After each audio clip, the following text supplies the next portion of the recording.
Boa noite.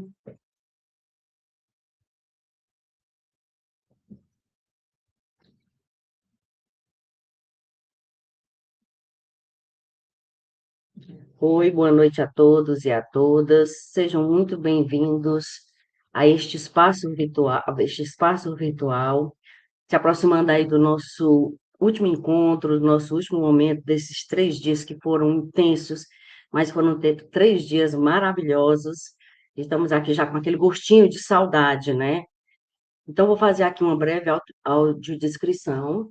Meu nome é Rosalide Carvalho, eu sou uma mulher parda, cabelos castanhos, olhos pretos, uso óculos de grau, estou com a camisa preta com a logo da Nupet e atrás de mim é uma estante com livros e alguns objetos.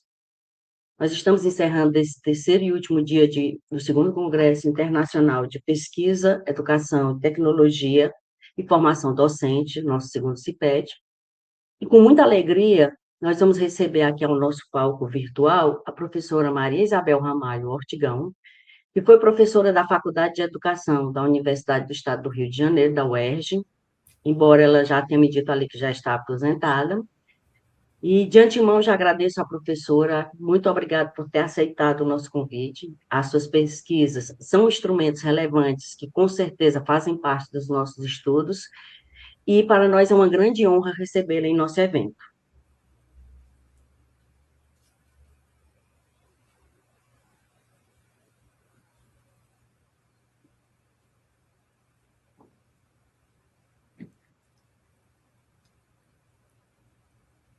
Eu dou com a palavra, não? Estão me ouvindo?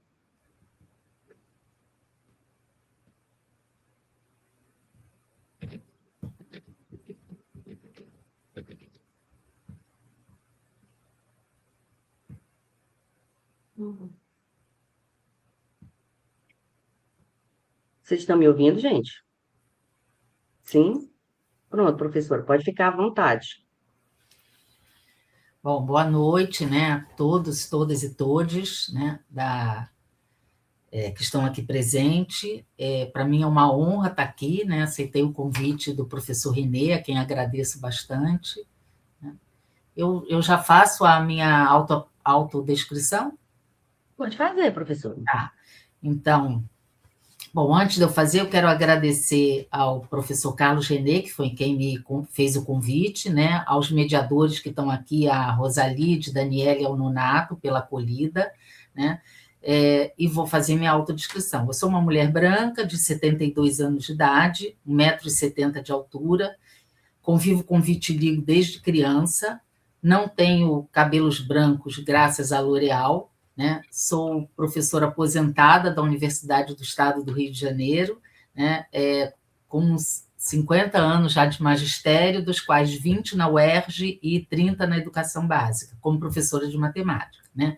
Eu estou num ambiente que tem atrás de mim uma pequena biblioteca, uma flor, né?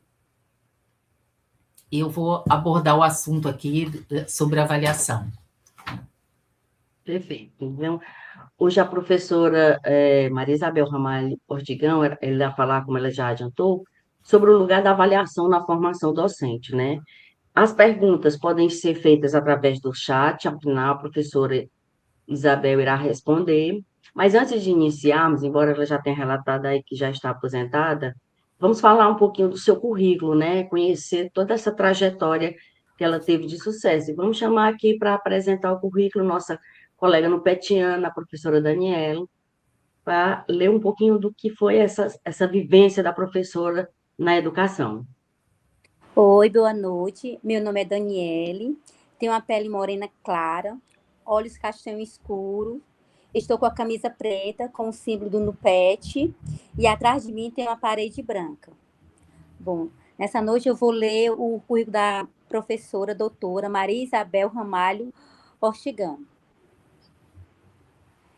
A professora é doutora em Educação pela PUC-Rio, em 2005, com pós-doutorado pela Universidade de Lisboa, 2019, onde atuou como professora visitante sênior na área de avaliação educacional, sendo bolsista CAPES FRIT, URRJ.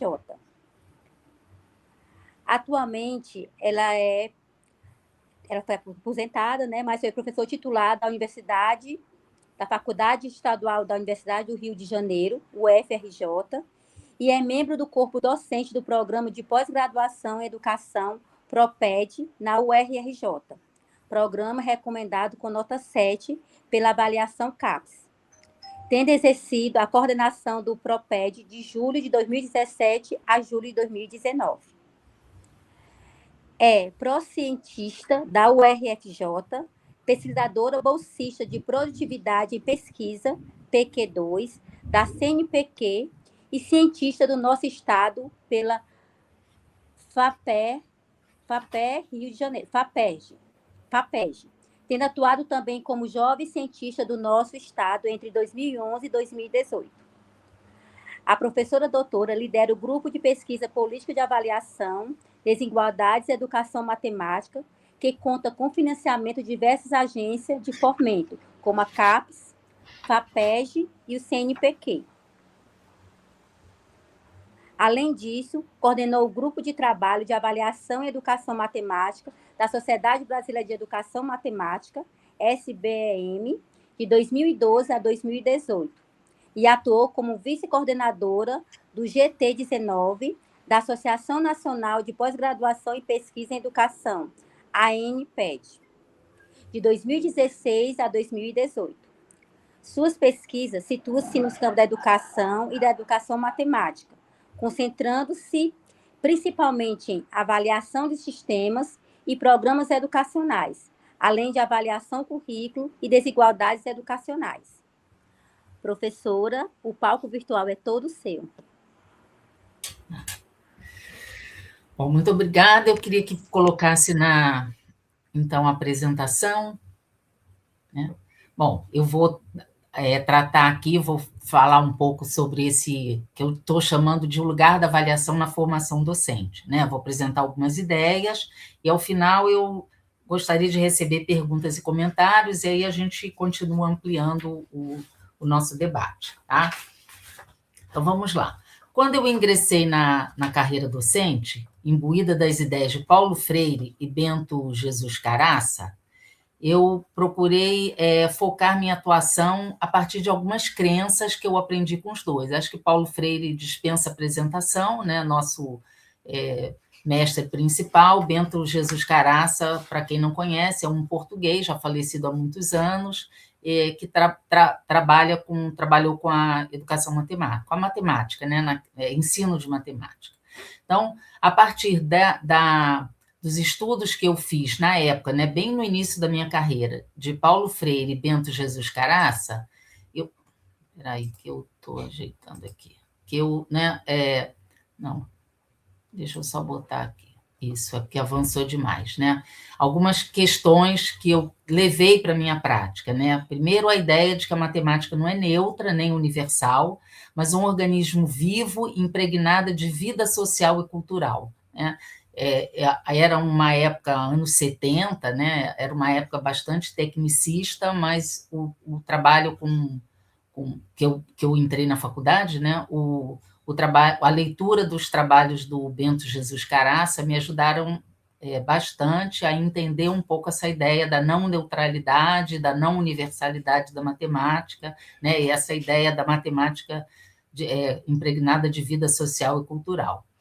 E de Paulo Freire eu aprendi que ensinar é permitir que o outro se expresse, né? Envolve escuta, compreensão de como o outro pensa e como pensa. Ensinar envolve estímulo à criação e à invenção. Exige compreensão do que hoje eu chamaria de os modos próprios de pensar e solucionar um problema e de se expressar. Dessa forma, eu procurava dar significado a duas ideias importantes que eu tinha aprendido com eles. O primeiro é que a matemática é para todos, né? Aprendida com Caraça, e a ideia de que a avaliação é parte integrante do ensino e da aprendizagem, que eu aprendi com Paulo Freire, né? No início da minha carreira docente, diferente do que ocorre hoje, a discussão sobre avaliação era focada basicamente na ideia da avaliação em sala de aula, né? o que chamo hoje de avaliação pedagógica. Alguns autores chamam de avaliação para aprendizagem, ou avaliação da sala de aula, tem várias denominações. Atualmente, além dessa modalidade, avaliação pedagógica, convivemos fortemente com a avaliação externa, né, o SAEB, o PISA, ambos sob responsabilidade do INEP, do Instituto Nacional de Estudos e Pesquisa Anísio Teixeira, e dos sistemas locais de avaliação, né, que no Rio de Janeiro acho que é SAERJ, no Ceará é SPAES, se não me engano. E sistemas locais conduzidos pelos estados e municípios, né? No entanto, apesar dessa forte ênfase em processos avaliativos, pouco se discute sobre avaliação nos espaços formativos, né? E aí esse é o tom que eu estou querendo questionar, né? Com isso, eu coloco algumas questões, né, iniciais. Qual é o lugar da avaliação na discussão curricular e na formação docente? E por que devemos refletir sobre a avaliação em educação, né? São algumas questões, mesmo que eu não as responda, eu gostaria de colocar essa questão para que a gente possa pensar. E eu vou tentar responder essa pergunta no início trazendo uma pesquisa, né, para a gente pensar. Essa pesquisa foi realizada no estado do Rio de Janeiro, coordenada pela professora Thalita Vidal Pereira, da UERJ, minha colega lá na UERJ, e do programa de pós-graduação PROPED, né? A pesquisa investigou as emendas de cursos de licenciatura em pedagogia, matemática e letras, né? Inicialmente, ela pensava em fazer só focado na pedagogia, mas resolveu ampliar para os cursos de licenciatura de matemática e letra por conta de serem as disciplinas que mais participam, mais estão presentes nas avaliações externas, né? E ela queria entender como é que é isso. As universidades foram a Unirio, a UFRJ, que é a Federal do Rio de Janeiro, a UERJ, que é do Estado do Rio de Janeiro, e a UF, que é a Federal Fluminense. Algumas dessas universidades têm mais de um campi e ela investigou em todos esses campos. A pesquisa ocorreu em 2018 e as emendas foram analisadas de forma a destacar as permanências e os silenciamentos orientados no sentido de tensionar aquilo que parece sedimentado e que tem de ser naturalizado, né? Então, deixa eu virar aqui. A análise possibilitou identificar que em alguns cursos são oferecidas disciplinas obrigatórias, 2 no máximo, né? Uma com foco na avaliação da aprendizagem e outra com foco na avaliação institucional. A presença dessas disciplinas, de disciplinas específicas que tratassem de avaliação, era diretamente ligado à presença de algum professor ou professora que fosse referência na área de avaliação, né? Nessas instituições. Havia uma responsável, como no caso da UF, que tem a Maria Tereza Esteban, no caso da Unirio, tem a Cláudia Fernandes, né? São alguns exemplos. Então, onde tinha uma pessoa que pesquisava avaliação, existia a ementa de uma disciplina obrigatória. Nos outros cursos, a disciplina era optativa, né? Então, os alunos poderiam fazer ou não poderiam fazer. E era sempre uma disciplina, no máximo, optativa, com foco na avaliação institucional ou com foco na avaliação da aprendizagem, né? Nenhuma disciplina com foco de avaliação externa estava presente nas ementas que ela analisou, né? Então, né, como resultados da pesquisa, que me levam a novos questionamentos, né, você tinha aí a ausência de avaliação como um lugar frágil na formação, né? Muitas vezes uma disciplina, um semestre, né? Só pouca presença em outras disciplinas, né, pedagógicas, a ausência de discussão sobre avaliação pedagógica, para ela, reflete esse esvaziamento, né, que eu vou chamar, qual é o lugar que está ocupando, né? Esse lugar é frágil e há um esvaziamento de discussão sobre avaliação. E que, para ela, justifica uma recusa que os estudantes da pedagogia e da licenciatura têm pelo ato de avaliar, né? Eu tive a oportunidade de ser professora tanto em curso de pedagogia como em curso de licenciatura em matemática, no meu tempo de UERJ. Quando eu perguntava o que é avaliar, para os alunos da matemática, todos respondiam que é igual a prova. Avaliar é fazer prova. Os da pedagogia diziam que avaliar era verificar se o aluno estava sabendo ou não. Quer dizer, há uma sedimentação de ideias equivocadas,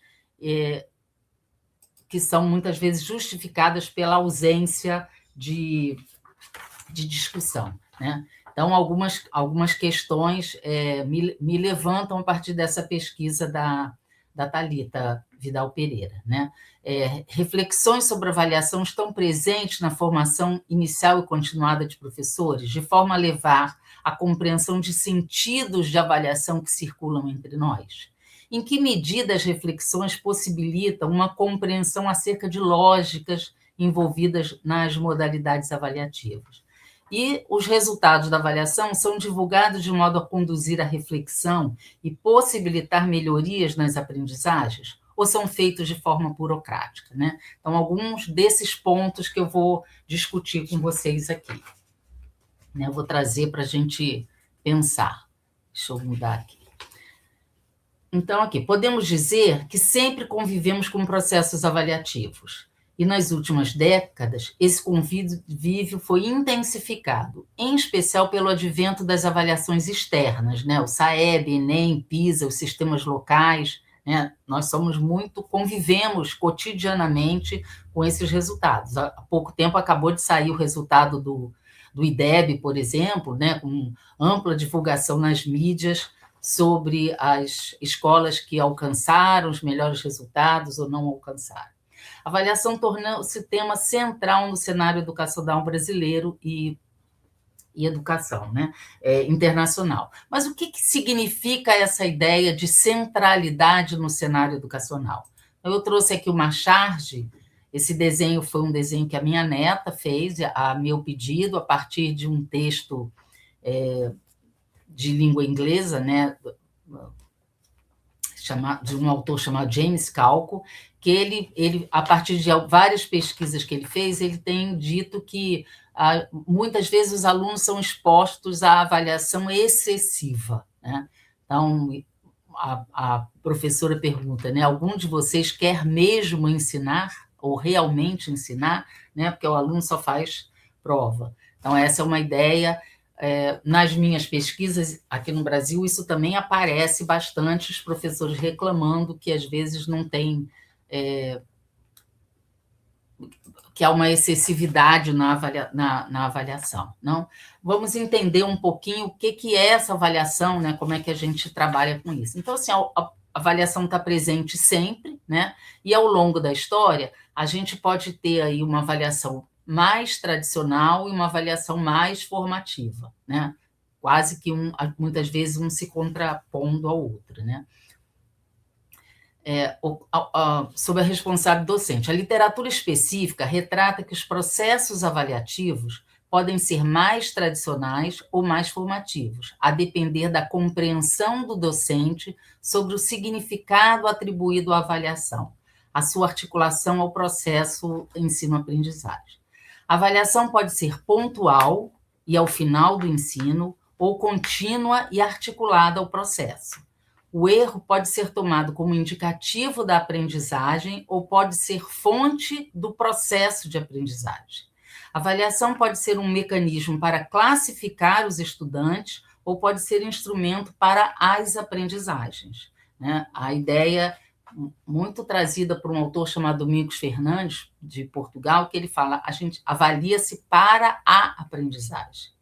Essas ideias convivem entre nós, e acredito que refletir sobre elas é fundamental para entendermos nossas ações e para dessedimentar ideias enraizadas. Então, deixa eu só mudar aqui. Há muitas ideias sobre avaliação em educação, ideias discutidas por diversos autores há mais de 50 anos, quer dizer, não é uma ideia nova, né?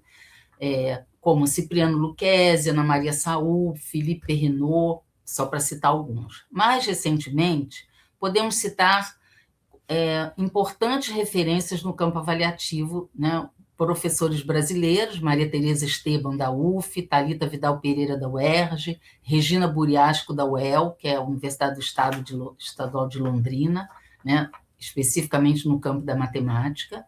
E há ainda autores estrangeiros, como Domingos Fernandes, Almerindo Janela Afonso, Leonor Santos, que nos deixou o ano passado, né? Antônio Borralho, da Universidade de Évora, né? Apenas para citar alguns. E uma autora que eu gosto muito, tem vários livros dela traduzidos, que é a Jo Bowler, da Inglaterra. Ela não trabalha especificamente com avaliação, trabalha mais focada no ensino, né? Processo de ensino-aprendizagem, mas a avaliação está ali presente, né? Então, dentre as ideias, né, fazendo uma síntese desses autores, a avaliação pode contribuir para melhorar as aprendizagens dos estudantes e dos docentes. Surgem denominações, avaliar para as aprendizagens ou avaliação pedagógica, né? O que muitas vezes era avaliação emancipatória, como a Ana Maria Saúl, ou avaliação formativa, como Lucchesi dizia, né? Estudantes com mais dificuldades se beneficiam mais da avaliação para as aprendizagens, porque, por meio do diálogo, podem entender o que erraram e reconstruir o processo de aprendizagem. É importante lembrar que é errando que se aprende. Caraça já dizia isso no livro Conceitos Fundamentais da Matemática, a primeira edição do livro do Caraça é de 1941, que o processo de aprendizagem da matemática precisa considerar um aspecto progressivo, que dúvidas, hesitações, contradições estão sempre presentes quando sanadas, outras novas dúvidas e hesitações vão surgir, né? E um terceiro aspecto é que estudantes têm melhores desempenhos em provas externas quando a avaliação é centrada em processos de aprendizagem, não em treinamento. Essa é parte dos resultados de um estudo inglês conduzidos pela Jo Bowler, né? Ela relacionou os estilos e as estratégias didáticas na Inglaterra a resultados em avaliação externa, constatando que os melhores desempenhos ocorreram em turmas com estratégias que valorizavam os processos de aprendizagem, desafios, investigação, diálogos, né? O fazer matemático, né? Então, essa é uma ideia interessante. E só para a gente, muitas vezes eu escuto, né, nos diálogos com os meus alunos, que a avaliação, comparações entre avaliação externa e avaliação pedagógica. Então, é importante a gente entender, eu acho que a gente convive com a avaliação externa, ela tem as suas potencialidades, mas tem os seus desacertos, né? E é importante que a gente entenda essas diferenças entre elas. Uma delas é em relação aos propósitos, né, objetivos. A avaliação externa, ela é construída com o propósito de monitorar a qualidade do ensino. Eu até questiono o que se entende por qualidade, porque quando a gente recebe o IDEB como se aquilo fosse uma medida da qualidade, é muito questionável, a gente precisa entender, porque reduz a ideia de qualidade a 2 indicadores, né? O IDEB é construído uma divisão entre o resultado médio na prova do SAEB e a taxa de aprovação. Então, há uma redução da ideia de qualidade para essa questão. No caso da avaliação pedagógica, eu entendo que seja contribuir para a melhoria das aprendizagens do ensino. Você vê que os focos são muito diferentes, né? A avaliação externa, ela te apresenta uma visão panorâmica da educação, das escolas, das redes, dos sistemas de ensino. A avaliação pedagógica, ela está focada no indivíduo, o estudante, e no coletivo, que é a turma. Então, eu posso falar da turma e posso falar do indivíduo, do aluno, né? As questões que ele está Trazendo. A avaliação externa ela é pontual, ela ocorre a cada 2 anos ou 3 anos, né, dependendo do sistema. Alguns sistemas têm acontecido anualmente, mas é pontual. Vai lá uma vez, colhe os resultados e pronto. E está focada nos resultados. A avaliação pedagógica ela é contínua, porque como eu estou perto dos meus estudantes, eu estou fazendo uma avaliação dele ao longo do bimestre, ao longo do trimestre, ou ao longo do semestre, ou ao longo do ano, né? E o foco nas aprendizagens, prioritariamente para os alunos. Lógico que a avaliação ela também é utilizada para que a gente possa rever o nosso ensino, né? Ela tem esse caráter formativo duplo para o professor e para os estudantes. A prova, a avaliação externa, ela utiliza uma prova, porque é um instrumento que vai para 1 milhão de pessoas, no caso do SAEB, né? Com base em uma teoria estatística rigorosa, né? Chamada a teoria da resposta ao item, a TRI. E aplica questionários que vão me dar uma ideia do contexto daquele processo de ensino está acontecendo. No caso da avaliação pedagógica, eu posso usar instrumentos diversos, inclusive o diálogo. O diálogo é fundamental nessa questão. O complicado é que a maioria acaba usando a prova como instrumento de avaliação pedagógica, né? O que eu acho que é ruim, né? E a gente vai conversar sobre isso. O feedback ele tem sido bastante importante. O feedback da avaliação externa muitas vezes vem por um boletim, vem por um caderno pedagógico e é focado para gestores e docentes. Uma das reclamações que as pessoas dizem é que nem sempre aquilo que está escrito no feedback orienta o processo de formação docente, orienta o processo de formação dos gestores. Nem sempre isso acontece. Então, no feedback da avaliação pedagógica, ela é direcionada ao estudante. É preciso que tenha um diálogo. O estudante precisa ler e entender aquilo. E aquilo que ele está recebendo como feedback precisa orientá-lo a melhorar a sua prática docente, né? Acho que essa é uma questão importante da gente entender as diferenças entre as duas, né? Que muitas vezes elas se confundem, né?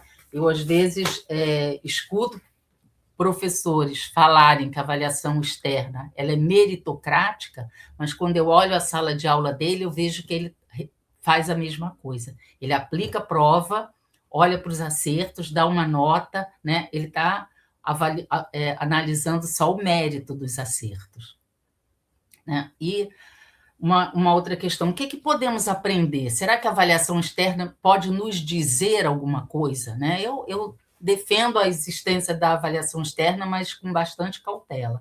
Mas uma das coisas que eu entendo da avaliação é que a mim, né, me chamou a atenção essa lidar com a reprovação, né? Os resultados da avaliação externa tiveram o mérito de evidenciar a permanência e a manutenção de desigualdades sociais, econômicas e culturais entre grupos de estudantes. A reprovação segue funcionando como um instrumento de seletividade, como mostrou o Aguilar Júnior, né, na sua tese de doutoramento, defendida no Proped, ele foi me orientando. Temos alguns trabalhos publicados, né, ele defendeu em 19, e ele estudou especificamente a reprovação na rede de Niterói, como uma cidade no Rio de Janeiro. E ele diz, a reprovação atinge majoritariamente os meninos pretos e pardos, chamando atenção para o fato que a reprovação não é neutra. A reprovação tem cara, cor e gênero. O autor constata que tanto os professores como os estudantes tendem a justificar as reprovações como consequência da falta de comprometimento com a aprendizagem, naturalizando uma concepção de avaliação como instrumento de controle, como mecanismo de classificação, seleção, certificação, que tende a legitimar as exclusões produzidas na escola. O Carlos Aguilar Júnior, ele analisou os dados do SAEB sobre reprovação do município de Niterói e trabalhou com algumas escolas, fazendo entrevistas, observações, conversando com estudantes e com os professores. sobre reprovação, né? Então, ele constata que há uma certa domestificação do aluno, como se o aluno estivesse assumindo a responsabilidade pela sua reprovação. A escola se isenta de responsabilidade, né? E aí, quem são os alunos que mais reprovam? São os meninos, os pretos e os pardos, né?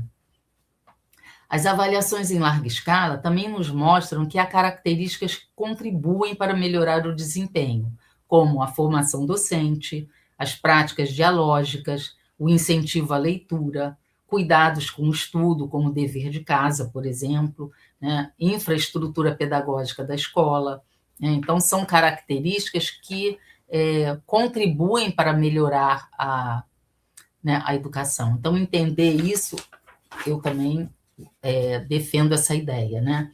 Estes são alertas, no caso da questão da infraestrutura, da reprovação, são características, são alertas, né, para a política pública, né, em educação, em relação aos investimentos do poder público.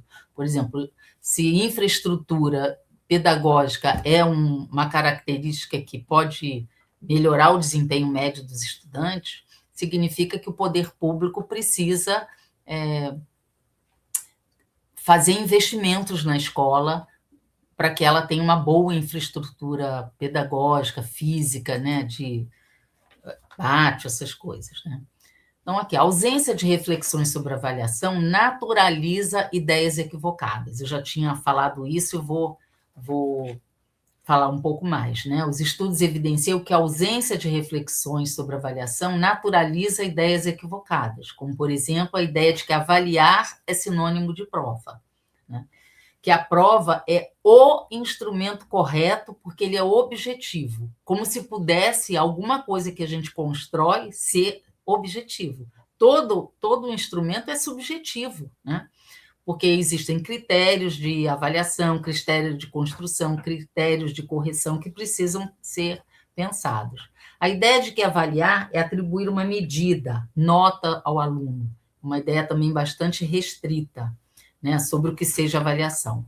Muitos professores, em especial os de matemática, afirmam que aplicam prova, verificam os acertos para atribuir nota. E é esta nota que diz o que o aluno sabe.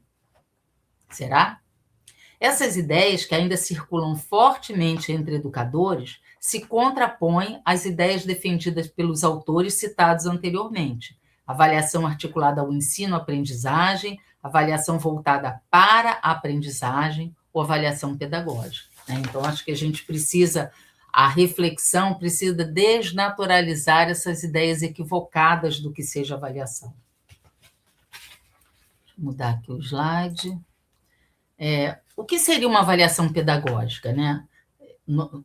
Uma síntese do que se tem discutido na avaliação pedagógica, né? Na literatura. Avaliação articulada ao ensino e aprendizagem, que visa a promoção de oportunidades de aprendizagem. Ela é contínua, com feedback útil, né? O que seria um feedback útil? Com recomendações e questionamentos que possibilitam ao estudante orientações para, se for o caso, refazer a tarefa e compreender o que precisa melhorar.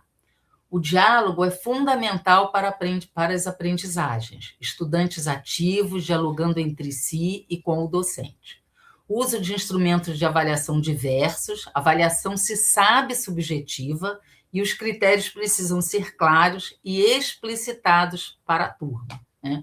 Então, quanto mais clareza o aluno tiver, né, os alunos ativos. O Antônio Borralho, que é um autor português, ele costuma chamar atividade de avaliação e de sala de aula, não só separar, né, a atividade só para avaliação e é diferente da avaliação de sala de aula. É como é que você articula isso, né? Como é que você modifica as suas ações nesse sentido aí da avaliação, né? E o que seria um instrumento de avaliação? Então, eu fiz um levantamento aí de alguns instrumentos que estão na literatura, que alguns professores já utilizam: debates, o trabalho em grupo, tarefas de investigação, exposições orais, seminários, resolução de problemas, atividades experimentais, relatórios de natureza diversa, o portfólio, né? A Regina Buriasco tem um trabalho muito interessante como portfólio. Além disso, provas e testes. Eu não estou criminalizando a prova e o teste. Eu acho que eles são parte desse conjunto de instrumentos para serem usados para avaliação. Eles não são únicos, né? Individual ou em grupo, né? Em 2 fases ou em mais fases, como o grupo de pesquisa da Regina Buriasco trabalha. E aí eu tenho assim, muitos alunos, às vezes, quando eu estou discutindo com eles essas questões, né, de outros instrumentos, que outros instrumentos utilizar, como que a gente constrói esses instrumentos, né, como é que a gente lida com isso na turma, eles falam assim, mas eu trabalho numa escola que tem semana de provas. Eu falei, tudo bem, você faz a prova, então, para atender à exigência da escola, mas o restante do tempo, né, você pode usar outros instrumentos para avaliar. A prova não tem que ter um peso maior, ou será que tem? Porque as outras tarefas que às vezes vão dar muito, uma tarefa de investigação, a preparação de um seminário a partir, né, ou de texto, ou de leitura, ou de uma pesquisa, né, podem demandar mais do estudante do que responder um conjunto de questões para a prova, né? Então, acho que a gente pode repensar isso e experimentar o uso de outros instrumentos, né? Nesse slide, eu apresento uma forma esquematizada as tarefas de aula e de avaliação, usando alguns textos do Antônio Borralho, da Universidade de Évora. Um professor, ele pode propor, né? Ele faz esse esquema, eu posso ter um desafio mais elevado ou um desafio reduzido numa tarefa. Essa tarefa pode ser de resposta aberta ou de resposta fechada, e ele dá alguns exemplos, né? O que seria uma atividade, um desafio elevado e aberto, uma exploração, um trabalho com um projeto, né? Ou uma investigação que pode ser aberto, mas com desafio reduzido, uma pesquisa também pode ser reduzida ou não, né? Mas eu tenho um desafio reduzido e fechado, são os exercícios, né? Que muitas vezes são utilizados para treino. Não descarto a possibilidade de propor exercícios, mas a gente precisa transitar, né, em diferentes estratégias para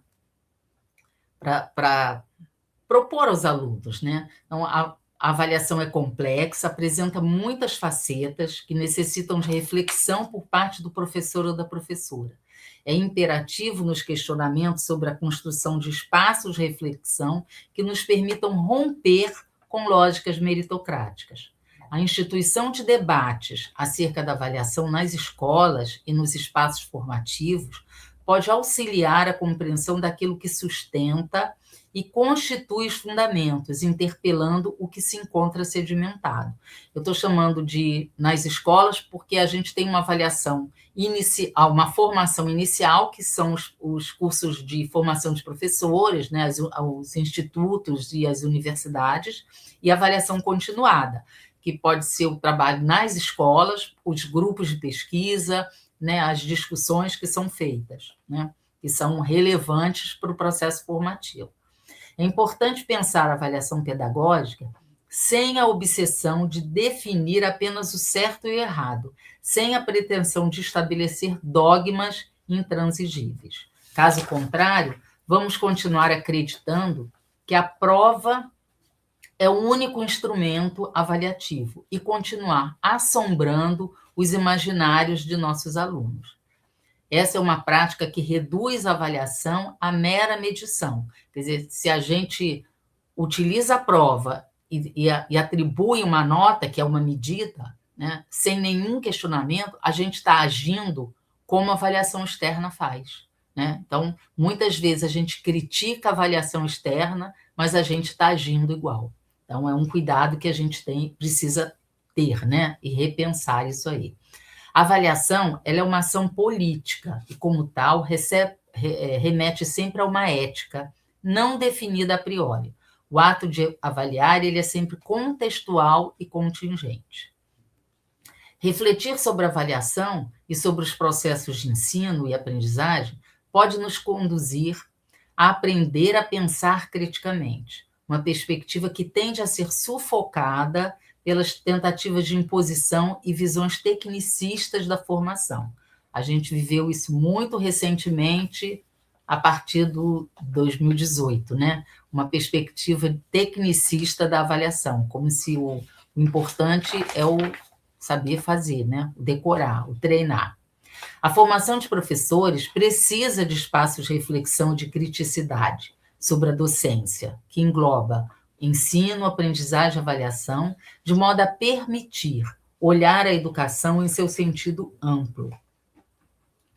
Deixa eu andar aqui mais, né? Então, como construir esses espaços que possibilitam, né, a reflexão, no sentido de nos levar a repensar sentidos de avaliação. Que sentidos de avaliação estão circulando entre nós, né? A gente pode perguntar isso para os nossos estudantes, né, os nossos professores. O que é avaliação para você? Como é, né, o que é para você? Para uns, a gente vai ver que a avaliação pode ser uma medida, pode ser uma avaliação, algo para melhorar, pode ser para classificar, né? Então, esses espaços possibilitam reflexões de sentidos de avaliação. Para que avaliamos? Como avaliamos e por que avaliamos? São questões importantes da gente pensar. Precisamos refletir para possibilitar romper com essas lógicas meritocráticas em prol de uma avaliação mais justa e democrática. Uma avaliação responsável e ética com o outro, com respeito às singularidades do outro. Nenhuma turma é homogênea, nenhum estudante é igual ao outro. A professora que fez a palestra de abertura aqui, ela disse isso, né? Que não tem turma homogênea, todas as turmas são heterogêneas, porque os modos de pensar são muito diferentes. Tem um trabalho muito interessante do Cristiano Muniz, que ele vai trabalhar com os modos próprios de pensar. Então, eles aplicam alguns problemas em turmas, desde a educação infantil até o 5º ano, né? E eles vão discutir como é que as crianças de uma mesma turma utilizam lógicas completamente diferentes para resolver os problemas. E é muito interessante, né? Quer dizer, todos da mesma turma, mas a heterogeneidade nos modos de pensar é muito grande. Eu converso muito com o pessoal que trabalha com diferença, né? Com essas ideias de diferença, porque muitas vezes a diferença está naquilo que aparece, né? Na cor da pele, no tamanho, né? No modo de agir, né? Agora, muito pouco se discute sobre os modos de pensar que são diferentes, né? E corretos, não estou dizendo que um é melhor que o outro, são simplesmente diferentes, porque eles usam estratégias diferenciadas para pensar. E é muito interessante o trabalho do Cristiano Muniz, né? Que ele vai dizer isso. Então, eu acho que a gente precisa ter esse respeito às singularidades, né? Isso em matemática é bastante importante, mas nas outras áreas também, né? Então, ele utiliza o feedback, é indispensável para uma avaliação dialógica, né? Para possibilitar as aprendizagens. E eu vou fazer uma recomendação aqui de um vídeo para vocês procurarem na internet, chamado A Borboleta de Austin. É um vídeo que não é brasileiro, mas ele está legendado. É um vídeo muito pequenininho, acho que tem 2 minutos, uma coisa assim, que é muito interessante, porque ele mostra um professor trabalhando com uma turma de crianças pequenas, né? E eles vão fazer uma avaliação do trabalho de um dos alunos, que é o Austin. E o professor pergunta assim: o que a gente pode dizer para o Austin para ele melhorar a sua produção? Então, os alunos, eles vão com uma responsabilidade ética, com uma delicadeza, eles vão dizendo do trabalho, e o professor vai trazendo, então, o trabalho, como que o Austin escuta aquilo e vai trazer. Então, é muito interessante. Quando eu assisti esse vídeo pela primeira vez, eu comecei a pensar, nossa, é por aí. Em vez de eu perguntar, eu vou olhar para ver o que meu aluno errou e vou dizer para ele, né, vou dar uma sugestão aqui, vou fazer um questionamento. Não, a pergunta eu mudei. O que eu posso dizer para o meu aluno para que ele melhore? Né? Acho que isso é uma questão importante. Eu recomendo que vocês assistam esse vídeo, acho que é bom. E eu vou já encerrando por aqui e queria trazer uma frase aí final, né? A avaliação pedagógica precisa ser pensada como um processo de produção, de construção, de pesquisa, de invenção, de diálogo, um processo formativo a serviço da aprendizagem do ensino. Eu agradeço, eu espero que vocês me façam agora algumas perguntas para a gente continuar conversando mais.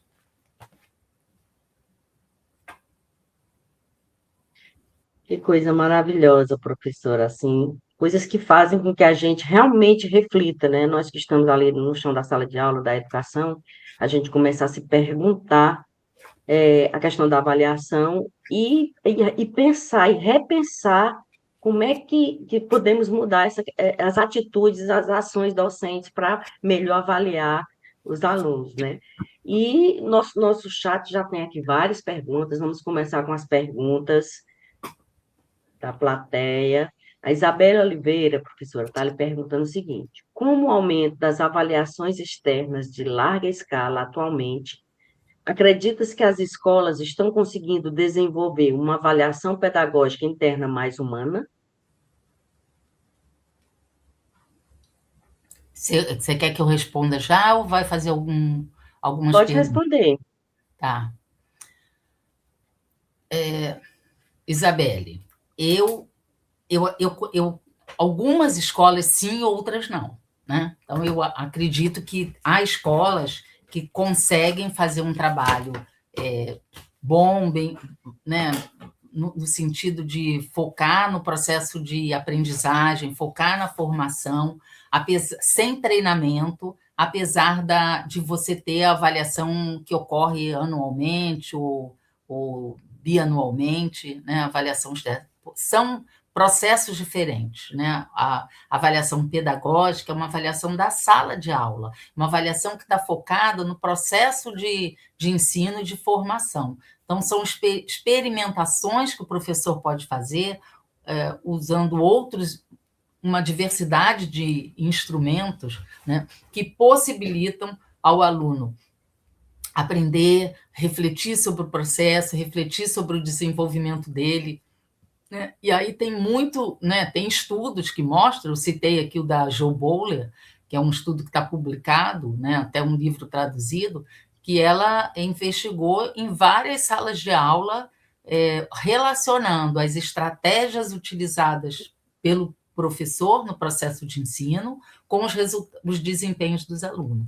E as turmas que obtiveram melhores desempenhos eram as turmas que tinham um processo dialógico, de pesquisa, de ensino, de reflexão sobre o processo de aprendizagem, né? Então, o treino... E aí, professora, ela faz um complementozinho aqui, né? Que é uma questão que acontece muito dentro da educação básica, né?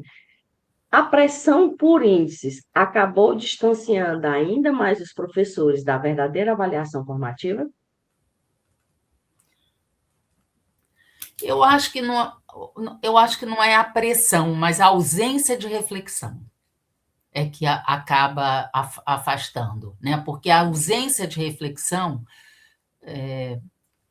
acaba sedimentando ideia que avaliar é da prova, né? Eu pergunto para os meus alunos da pedagogia, o que é avaliar para vocês? Eles falam assim, avaliar é medir o que a gente sabe. Para os da matemática, eles vão falar, avaliar é da prova. Então, isso é uma ideia que são as experiências que as pessoas tiveram na escola, foram essas, né? Então, eu acho que essa ausência de reflexão é que produz esse afastamento de uma avaliação formativa, porque você acaba sedimentando a ideia de que eu tenho que dar prova, de que eu tenho que treinar, porque é o treino que faz, uma visão tecnicista do que seja educação. A gente é imbuído dessas ideias o tempo inteiro. Eu sei que muitas vezes a gente é pressionado para... E eu acho que a gente precisa, como se diz, se insubordinar por essa ideia, né? Porque a docência é um ato político, não é um ato técnico, né? Como muitas vezes os governos querem que a gente siga regras, né? Então, eu acho que a gente precisa pensar, experimentar outras formas, né? Experimentar essas ideias de avaliação, né? que o diálogo esteja presente, né? Que eu começar a pensar como que o aluno está resolvendo, como que ele está fazendo. Quando eu comecei a dar aula, e aí estava fazendo também um curso de especialização na UFRJ, e eu resolvi experimentar com os meus alunos, com as minhas turmas, né? Não comecei com todos, na época eu tinha 3 turmas de uma escola, eu experimentei com uma delas, né? Um outro processo de avaliação. E eu acho que foi muito positivo para os alunos, para mim, né? Eu acho que eu aprendi muito quando eu comecei a entender os modos deles resolverem problema, resolverem conta, né? Produzir matemática. Então, eu acho que isso foi muito positivo, né? Então, eu acredito que eu acho que a ausência de reflexão é que muitas vezes produz esses afastamentos. Excelente. Vamos ver a próxima pergunta. Tem mais alguma? Pronto. Raimundo Nonato está fazendo a seguinte pergunta: a avaliação centrada nos processos de aprendizagem leva os estudantes a terem melhores desempenhos. Como o professor pode assegurar essa avaliação quando o sistema de ensino, especificamente a gestão, se preocupa apenas com a nota do IDEB e não permite a ação do professor voltada à avaliação pedagógica? Olha, eu sei que a gente é muito pressionado por resultados. A gente tem hoje a pressão é muito grande em cima disso, mas eu acho que os professores podem reagir em relação a isso e trabalhar com a sua turma com alguma autonomia, produzindo outros processos avaliativos além da prova, né? Porque se os estudantes estão, né, são levados a experimentar, a pesquisar, resolver problema, a conversar sobre matemática, a produzir matemática, a produzir conhecimento, né, a serem incentivados em produzir, eu acho que eles né, acho que assim, é uma ação muito mais produtiva, né, proveitosa e voltada ao processo de aprendizagem do que o treinamento, né? Acho que o IDEB ele tem uma perspectiva limitada do que seja a qualidade, né? Os alunos vão fazer a prova externa, mas eles vão fazer a prova do SAEB, ou da avaliação. O SAEB é a cada 2 anos, a avaliação, muitas vezes, dos municípios ou dos estados é anual, né? Eles vão fazer uma vez aquela prova, mas tem o resto do ano todo para que você possa trabalhar o voltado para a aprendizagem, né? Perfeito. A Próxima gente pergunta. precisa entender um pouco essas diferenças do que é a avaliação externa e do que é a avaliação pedagógica, vamos dizer assim, né? Porque senão a gente acaba fazendo a mesma coisa. Acha que, quer dizer, a avaliação nos pressiona, mas a gente precisa refletir sobre a avaliação. Ler, estudar, tem muitos autores hoje trabalhando com essas ideias, né, da ideia de uma avaliação formativa, da ideia de uma avaliação democrática, da ideia de você trazer o diálogo para a sala de aula, né, o diálogo no sentido do processo de ensino e aprendizagem, né? Mais uma pergunta, professora. José Gleison. Sabemos que as avaliações externas são importantes instrumentos para a aplicação de políticas públicas que visam a melhoria da qualidade do ensino. Contudo, focar apenas no ensino em avaliações externas, o que podemos chamar de ensino para o teste, encurta o currículo. O que fazer para que se integre na prática docente e avalie continuamente em tempo real e não apenas no fim do processo de ensino? Eu acho, José, que tem uma mistura na sua fala em relação à avaliação pedagógica e avaliação externa. São instâncias diferentes, embora a palavra avaliação apareça. né? Os alunos são avaliados externamente uma vez por ano, né? Ou 2 vezes por ano, no SAEB ou na avaliação estadual, né? Ou do município, que em geral é anual. Mas você tem 4 bimestres para trabalhar com o aluno, né? 4 bimestres para você avaliar o processo de ensino, né? Propõe né, um trabalho do diálogo, experimentar outros instrumentos avaliativos, né? Uma produção de um trabalho, a produção de um texto, a invenção de questão, né? de questão, um seminário, né? Então, tem muitos outros instrumentos que podem ser utilizados que fogem do treinamento, né? Professora, se Você me pode, permite aí. você pode utilizar, fazer uso de uma avaliação contínua. Quando eu chamo de avaliação contínua, não significa que a gente está avaliando o tempo todo, mas a gente tem momentos avaliativos maiores do que o do bimestre, né? Eu trabalhei muito em escola que tinha semana de prova, era a última semana do bimestre, os alunos faziam prova, e era obrigado a fazer a prova, mesmo que eu não quisesse, eles tinham que fazer, e eu tinha que produzir uma prova. Mas eu tinha o bimestre inteiro para produzir outros trabalhos, seminários, né, estudos, outros que nós fazíamos e que eu avaliava isso junto com os alunos, junto com os estudantes, né? E aí, fazendo um complemento, professora, com a pergunta do Gleison, aí eu vou lhe fazer uma pergunta aqui. A gente vê que ainda existe aí muita dificuldade em entender o que é essa avaliação formativa, essa avaliação pedagógica. Mas eu faço uma seguinte pergunta: é só essa falta de conhecimento, ainda se tem muita resistência dos professores em trabalhar com esse tipo de avaliação? E aí eu me refiro principalmente aos professores das exatas, da matemática. Existe essa resistência? Eu acho que sim. Existe por acreditar que aquele instrumento é um instrumento objetivo. Ainda existe isso, né? Mas a prova é que vai dizer se o aluno sabe, o resto é bobagem, né? Então, acho que a gente precisa desestabilizar essas ideias, né, equivocadas. Então, eu acho que a gente pode experimentar uma outra forma de avaliação, né?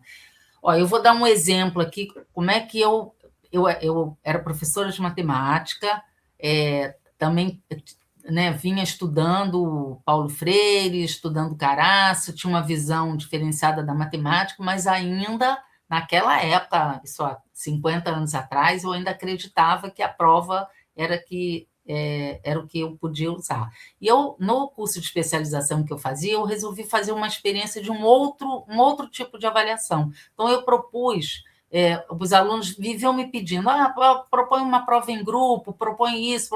Eu falei, tá bom, então eu vou pensar e a gente vai ver isso.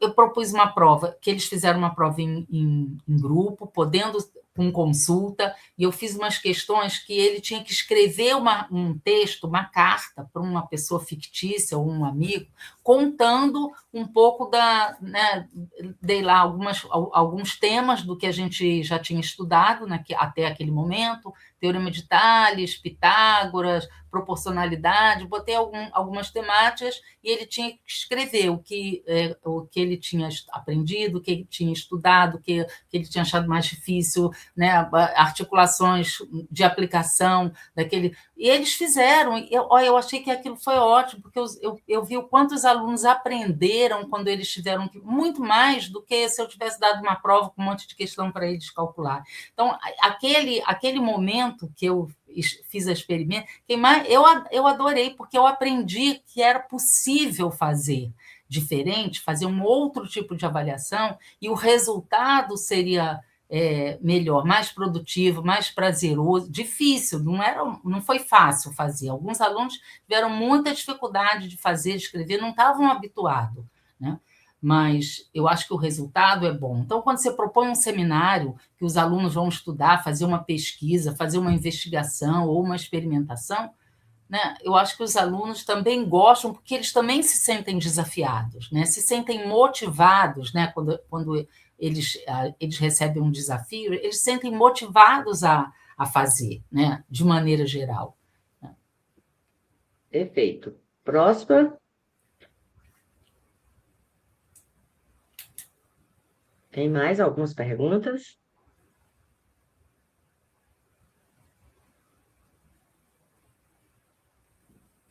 Mas a formação, né, os alunos da pedagogia, eles muitas vezes, né, elas têm, como elas trabalham com outras, né, outras disciplinas e outras disciplinas mais na área humana, né, antropologia, sociologia e tal, e que o processo avaliativo não é fazer prova, elas já começam a entender, né, que podem fazer uso de outros recursos no processo avaliativo. E muitas vezes o professor de matemática acha que só a prova é que diz, é o único recurso, é ela que, né? Então, de uma certa forma, eles carregam essa ideia. Quando a gente propõe experimentar outras formas, hoje tem muitos grupos de pesquisa que estão experimentando outros usos. O trabalho da Regina Buriasco, por exemplo, lá da UEL, né, ela tem um grupo grande de pesquisa, eles trabalham com a ideia da prova em fases. Né? Então, o aluno tem uma primeira fase, ele pode refazer o processo dele, e é muito interessante, né, você está articulando a avaliação ao processo de aprendizagem. Né? Então, a avaliação ela não é o fim, e não classificou e não atribuiu nota, mas é um processo que permite que os alunos reconstruam suas trajetórias no processo de aprendizagem. Eu vou aproveitar, vou convidar a professora Daniela, para voltar aqui também para a sala, que ela também tem algumas perguntas para fazer. E a senhora tocou numa coisa interessante, professora, porque eu recentemente lendo uma tese de uma pesquisa que foi feita aqui em uma universidade no Ceará, e que bate exatamente com o que a senhora falou. A pesquisa foi feita com professores universitários e sobre exatamente a questão de avaliação formativa, se eles trabalhavam e como trabalhavam. E aí o autor desse trabalho detectou na pesquisa dele que não existia essa questão da avaliação, que apenas uma professora ainda trabalhava avaliação formativa. Curiosamente, ela era da pedagogia e ainda era uma professora temporária. E quem menos trabalhava com avaliação desse tipo eram exatamente os professores das exatas, os professores de matemática, porque na cabeça deles, eles diziam assim, eu aprendi assim e o certo é esse. Então, eles continuam com aquela avaliação para dar nota, conceitos por aquelas questões, de 1 a 10 e pronto. Então, realmente bate de encontro com o que a senhora falou, né? Eu perguntava para os meus alunos lá da UERJ, como é que eles se sentiam ao fazer prova, né? As meninas, a maioria mulher, né? As meninas tinham pavor de fazer prova, e tem até hoje medo de prova, medo da matemática, né? Eu falei assim, tudo bem, você tinha medo, né? Mas você tá me dizendo que você faz a mesma coisa com seus alunos. Aí eu brincava, só pode ser vingança, né? Como isso aconteceu com você, você está reproduzindo sem pensar, porque acha que aquilo é certo, então você está se vingando nos seus alunos, né? Fazendo a mesma coisa que você detestava. Né? É engraçado, mas a gente às vezes começava a mandar, mas não é fácil, porque avaliar é uma coisa bem complexa, né? É um ato político. Sim. O que eu entendo por avaliação? Como um ensino, né? Se uma pessoa acha que o ensino é treino, ele vai ficar passando conhecimento, como se eu pudesse passar conhecimento para alguém. Né? Então, escreve lá uma fórmula e diz, equação de segundo grau é isso. Né? Não explica, não tem história, não tem justificativo, não tem nada, é só uma técnica. Ele recebe a fórmula e ele tem que aplicar a fórmula eternamente. Tem muitos professores que acham que ensinar é isso. Né? Então, é uma visão tecnicista do ensino.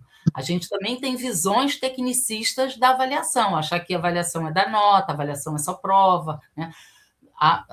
E se não há um espaço de discussão, nem na formação inicial, nem na formação continuada, o que está valendo é esse trator que a gente recebe da avaliação externa, que é técnica, que é prova, que tem que ter um IDEB, que tem que ter resultado. A gente vive essa pressão, né? Dos resultados, do empreendedorismo, né, uma coisa tecnicista, mercadológica, como se, né, a uberização do conhecimento. A gente está vivendo esse processo que é bastante complicado. Como é que a gente se contrapõe a essas coisas, né? Se a gente não reflete, se a gente não cria espaço de discussão, espaço de, né, a gente vai agir, né, com as nossas crenças equivocadas, né? Perfeito.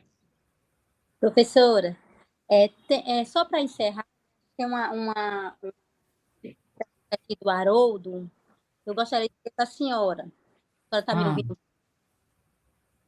Estou ouvindo.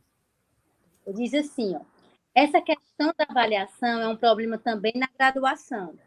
Em pleno ano de 2026, as universidades ainda têm grade de matéria, prova, notas, etc. Como pode se mudar isso? Já na pós-graduação, a avaliação é medida pela compreensão e demonstração do que se aprendeu, levando em conta a criatividade?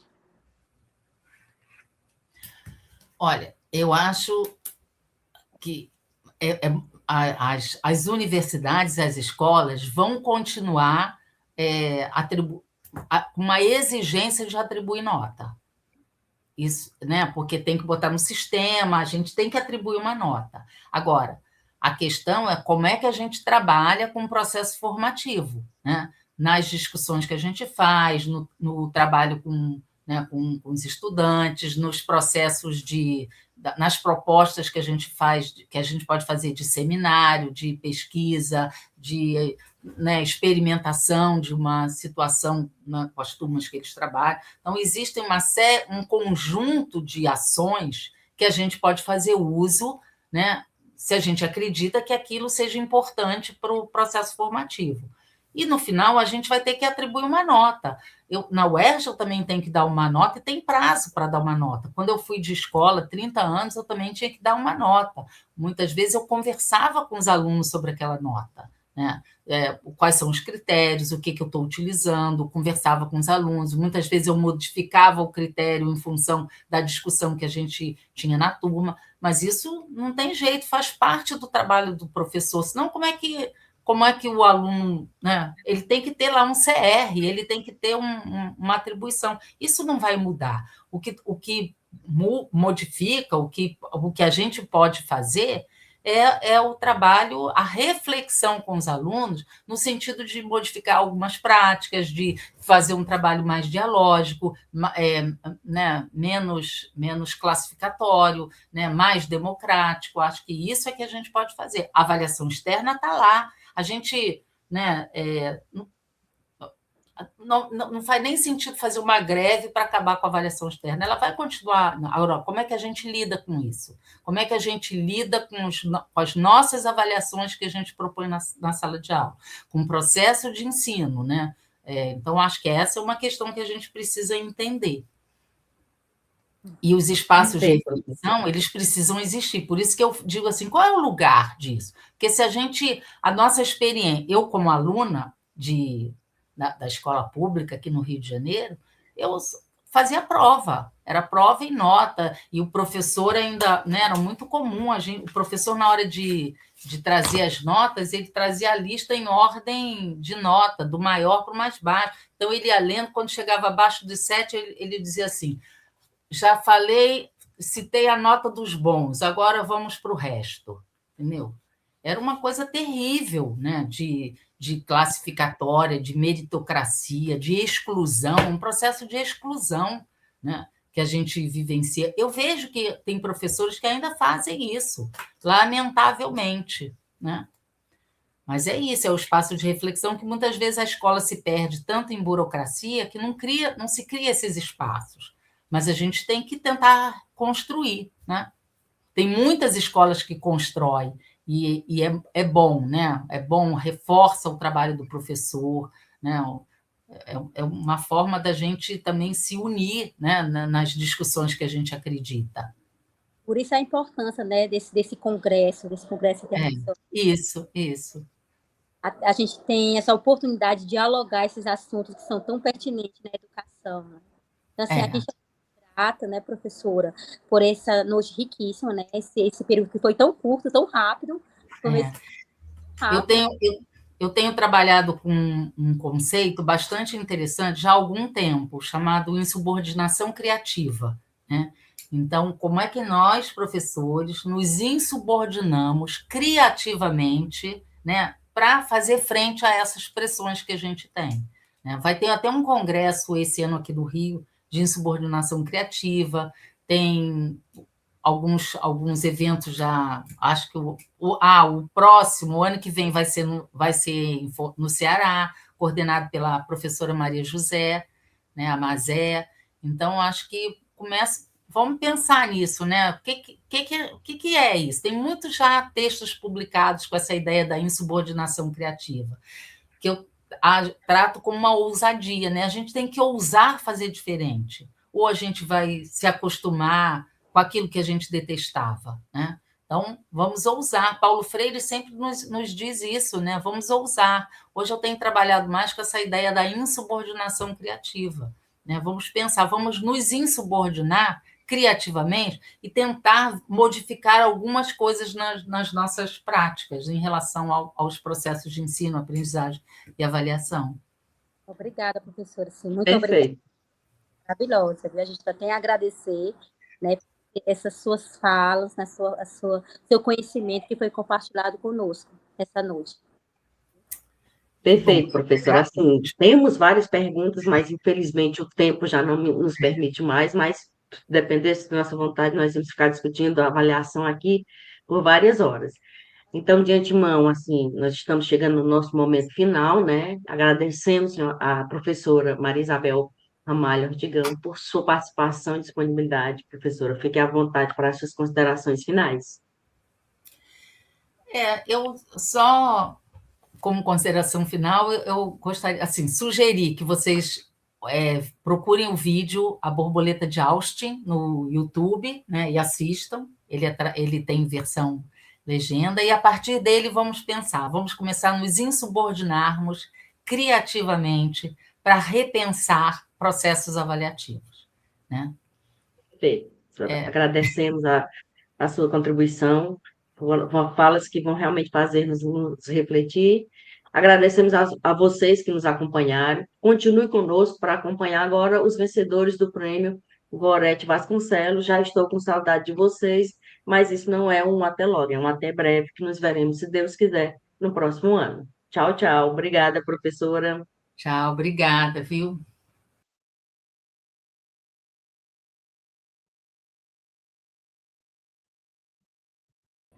Vamos chamar. Boa noite.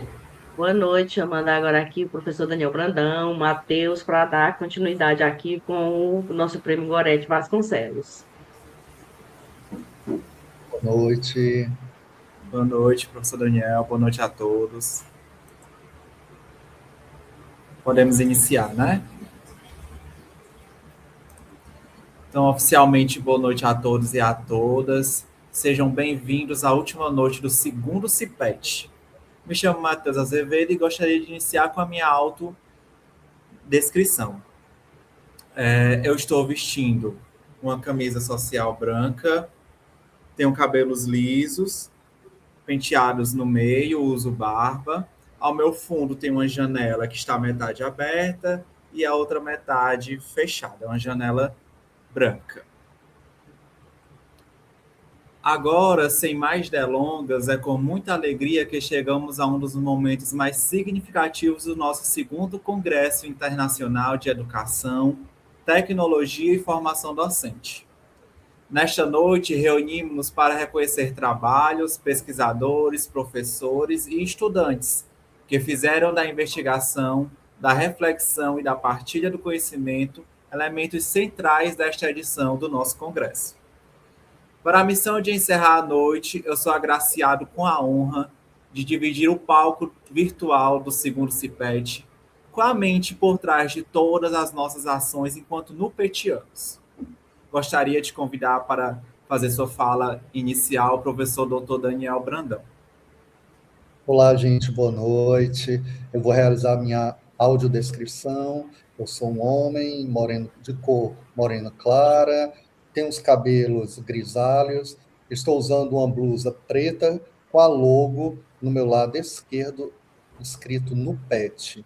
Ao meu fundo tem uma parede branca, meio sombreada, e estou no canto de uma sala. Gente, então, é agora oficialmente boa noite. Eu vim aqui no final, mas isso não significa, verdadeiramente não significa que eu estou vindo aqui somente agora. Eu acompanhei todo o evento. Eu acho que a liderança, ela deve ser planejada e executada no silêncio mesmo e muitas vezes na discrição. E é isso que eu tento fazer muito, principalmente no NUPET. Esse evento, gente, ele é dos membros do NUPET. Eu sou apenas um mero mediador aqui.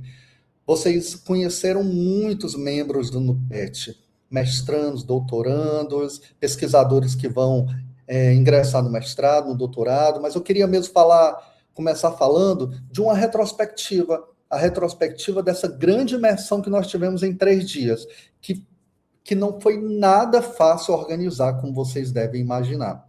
Nós começar um evento explicando sobre o evento é muito interessante. Foi uma ideia que nós já tivemos no primeiro CIPET.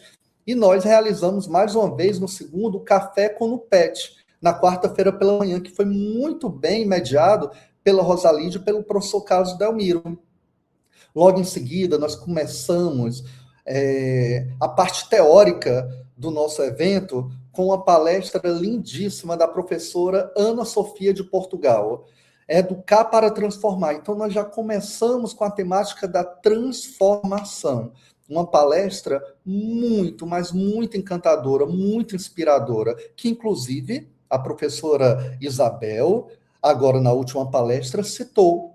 Nesse mesmo dia, se tratando de transformação, a mesa de abertura com o professor Pedro e o professor Aires, tratando sobre inteligência artificial e novas tecnologias, trouxe o que há de mais importante nessa temática, que é o pensamento, que é o ato de pensar.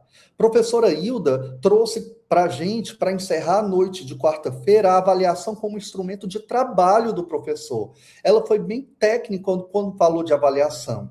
E aí passaram as apresentações dos artigos, os minicursos. A gente começa nossa parte teórica na quinta-feira com o professor Gabriel Goldmeyer, onde ele traz para a gente os conceitos e a interlocução entre cognição, metacognição, autonomia, agência, autoria, consciência, criatividade e emoções, gente.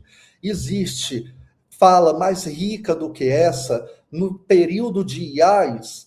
Pronto. E aí, na quinta-feira, ontem à noite, a gente encerrou com uma mesa espetacular, considerando a grande experiência da professora Aniceia na educação inclusiva. Trouxemos um economista que está lá dentro do MEC, tratando as políticas públicas, que é algo que nós, pesquisadores, tanto travamos. Poxa, nossas pesquisas não têm se transformado em políticas públicas. Então, Caio trouxe algo sobre a equidade muito interessante que eu queria retomar.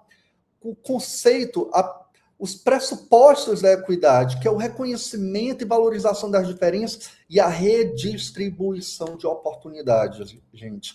E a gente encerra a mesa com a professora Érica Alcântara, falando um pouquinho de tudo que ela vivenciou e que ela quer transformar hoje no chão da sala de aula dela, que começou ali no doutorado, começou na vivência dela, o quanto ela vivenciou e experienciou também.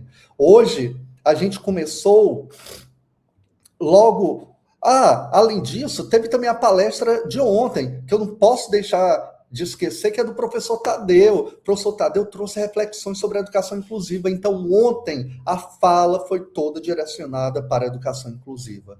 Hoje, nós já trouxemos algo direcionado para os professores. A gente começou com uma mesa com o professor Regis Marques, que ele falou de uma palavrinha-chave, gente.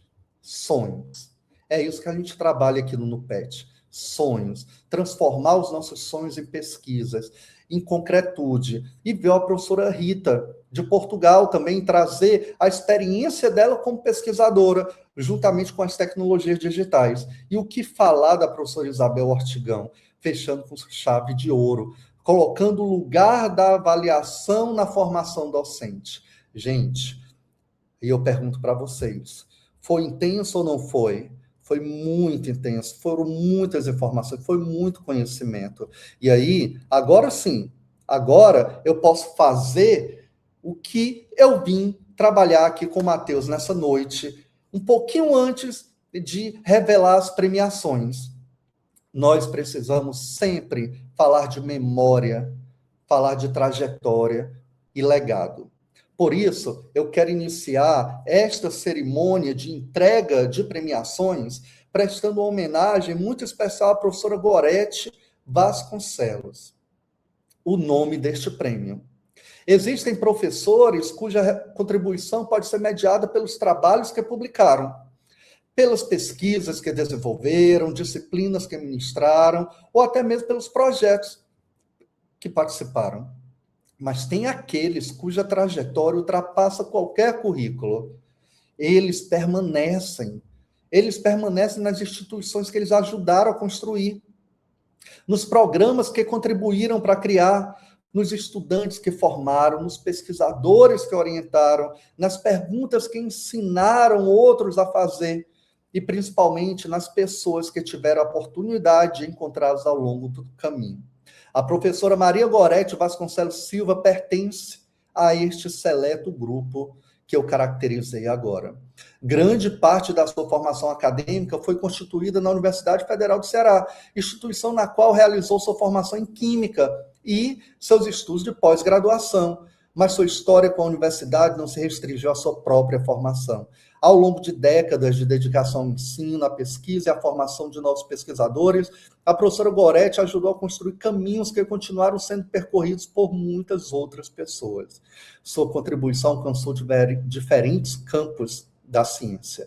Como pesquisadora, contribuiu para uma trajetória marcada pelo compromisso com o conhecimento científico. Fez desse conhecimento um instrumento de formação. E quando aproximou sua trajetória científica das questões relacionadas ao ensino, também ajudou a abrir novos espaços para a formação de professores e pesquisadores. Ela foi a pioneira na implantação do mestrado em ensino de ciências e matemática, o nosso tão querido Ensima na Universidade Federal do Ceará. E participou da consolidação de espaços de pós-graduação destinados àqueles que decidiram fazer do ensino também um campo de investigação científica. Posteriormente, também contribuiu com o programa de doutorado em rede de ensino de ciências e matemática, o RENOEM, tendo exercido importantes responsabilidades acadêmicas e de gestão. RENOEM, programa este que eu faço parte como membro permanente e tem diversos doutorandos aqui na organização que também fazem parte dele. Cada um desses espaços representa muito mais do que uma estrutura universitária, representa pessoas que se tornaram pesquisadores, que se tornaram orientadores, que passaram a enxergar suas próprias práticas de maneira diferente. Pesquisas que nasceram de inquietações vividas dentro da escola. E novos conhecimentos que começaram a circular porque alguém, em algum momento, acreditou que valia a pena esse caminho. Em março de 2025, poucos dias antes de sua partida, a trajetória da professora Gorete recebeu mais um reconhecimento. Ela esteve entre as pesquisadoras homenageadas pela Câmara Municipal de Fortaleza, em alusão ao Dia Internacional das Mulheres e Meninas na Ciência. Uma homenagem que reconhecia aquilo que toda a sua trajetória já demonstrava, a presença de uma mulher que fez da ciência, da universidade e da formação de pessoas parte fundamental de sua história. Poucos dias depois, em 23 de março de 2025, a professora Gorete nos deixou. Mas existem partidas que não significam ausência. porque algumas pessoas permanecem naquilo que ajudaram a construir. Gorete permanece nos programas dos quais participou, nas pesquisas que orientou, nas produções científicas que deixou, nos professores e pesquisadores que ajudou a formar, nos estudantes que aprenderam com ela. E permanece também quando novas gerações de pesquisadores escolhem continuar fazendo aquilo em que ela acreditou durante tantos anos, produzir conhecimento e compartilhá-lo. Talvez seja justamente esse o significado mais profundo de colocar seu nome neste prêmio. O prêmio Professora Gorete Vasconcelos não existe apenas para dizer que determinado trabalho recebeu uma nota maior. Ele existe para reconhecer pessoas que decidiram pesquisar, decidiram escrever, investigar problemas, apresentar suas ideias à comunidade acadêmica e que compreenderam que o conhecimento ganha ainda mais sentido quando é colocado em circulação. A cada vez que pronunciarmos o nome deste prêmio, estaremos dizendo também: professora Gorete, sua história continua entre nós. Continua na ciência, na educação, na universidade, na formação de professores. E continua em cada pesquisador que acredita que conhecer também é uma forma de transformar. Por isso, nesta noite, antes de celebrarmos os premiados do segundo CIPET, celebramos sua memória, a professora Maria Gorete Vasconcelos Silva, nossa homenagem. Respeito, gratidão. E o compromisso de manter vivo o legado de quem dedicou parte de sua vida à ciência, à educação e à formação de tantas outras vidas. Professora Gorete, muito obrigado. E graças à senhora, que acreditou em mim, fui capaz, juntamente com o professor René, de tê-lo como o primeiro aluno de doutorado a defender sua tese agora. Então, nós tivemos a oportunidade, neste segundo CIPET, na quarta-feira à tarde, de reunir quase 100 pessoas online e estarmos com uma banca de excelência, como a professora Mazé, a professora Caroline, Jorge Brandão, professora Isabel, da Universidade Federal do Pará, e tantos outros professores que participaram desse momento tão especial do primeiro doutorando sob minha supervisão, saindo doutor. Se isso aconteceu, e se eu acreditei no professor René, é porque um dia a professora Gorete acreditou em mim como pesquisador. Muito obrigado. Muito obrigado, professor Daniel, pelas palavras, pela homenagem à nossa saudosa professora Gorete. E eu acredito que nós não poderíamos começar essa cerimônia de outra maneira. Dar o nome da professora Gorete a essa premiação significa justamente fazer com que uma trajetória que foi dedicada ao conhecimento continue inspirando novas trajetórias. A quem nos acompanhou até aqui, depois de dias intensos de atividades, como já vi alguém comentando aqui no chat, discussões, apresentações, minicursos e muitos encontros. Chegamos no momento de conhecermos os trabalhos que receberão este prêmio, o Prêmio Professora Gorete Vasconcelos, da edição de 2026. Professor Daniel, além do simbolismo que o prêmio carrega, ele também nasce com a responsabilidade de reconhecer a qualidade das produções que passaram pelo nosso congresso. E é importante destacar que este reconhecimento é resultado de todo um processo de avaliação e desenvolvimento ao longo do CIPET. Exatamente. Pode continuar. O processo de seleção dos trabalhos premiados foi construído por 2 etapas de avaliação. Na primeira, os trabalhos foram analisados a partir de critérios relacionados à qualidade acadêmica, à relevância educacional, à consistência metodológica e às contribuições, e também a sua adequação às normas do segundo CIPET. Na segunda etapa, considerou o desempenho dos participantes durante as atividades do Congresso. No caso dos trabalhos científicos, foi considerada a apresentação pública que ocorreu durante os dias. E no caso dos minicursos, a própria realização da atividade formativa. Entre os aspectos observados estiveram a clareza da exposição, o domínio do conteúdo, a coerência entre a proposta e aquilo que foi apresentado, a comunicação, a interação, a capacidade de dialogar e respeitar o processo proposto pelo trabalho desenvolvido.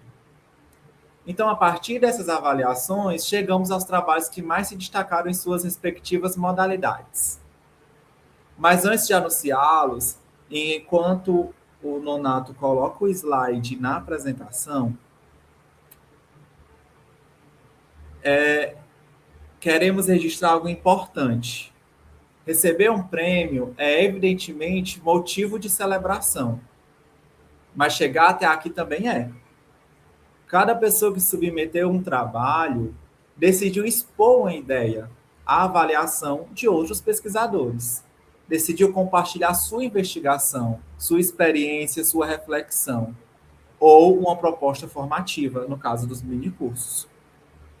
E isso, por si só, já representa uma importante contribuição para a construção coletiva deste congresso. Então, nosso muito obrigado desde então.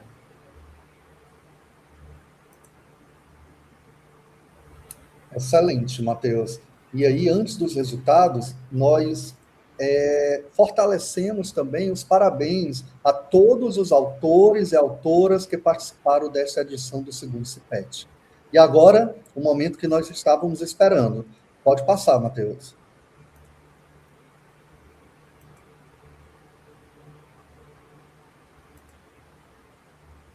Pronto. A categoria...